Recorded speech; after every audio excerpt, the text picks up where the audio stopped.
Welcome to our channel. Today we how to authenticate Zoho CRM role-based access control, detailed guide step by step clearly.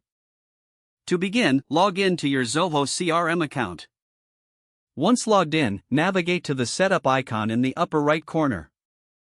In the setup menu, find and click on Users and Control under the Users and Permissions section. From the drop-down, select Roles to manage access control based on user roles. Here, you will see a list of existing roles within your organization. To create a new role, click on the New Role button. Fill in the name and description for the new role in the provided fields. Next, you'll need to define the hierarchy of this role. Select the parent role, if applicable, to determine its position in the hierarchy.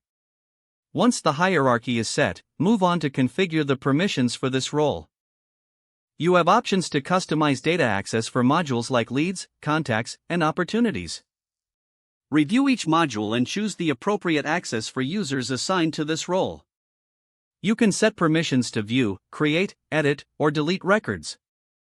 Be sure to specify the sharing rules that apply for both public and private access levels. After configuring all the necessary permissions, click on the Save button to create the role. Now that your role is created, assign it to relevant users. Navigate back to the Users section under Users and Control. Select the users you wish to assign this new role to. Click on the Edit icon next to their names. In the User settings, select the new role from the drop-down menu. Finally, click Save to apply the changes. You've successfully authenticated role-based access control in Zoho CRM. This ensures that each user has the appropriate access based on their designated roles. If the page does not load, refresh the browser or try again in a private or incognito window. Make sure you are using the correct email address, then retype it carefully to avoid small typos. If your password is not accepted, use the reset option and create a new strong password you can remember.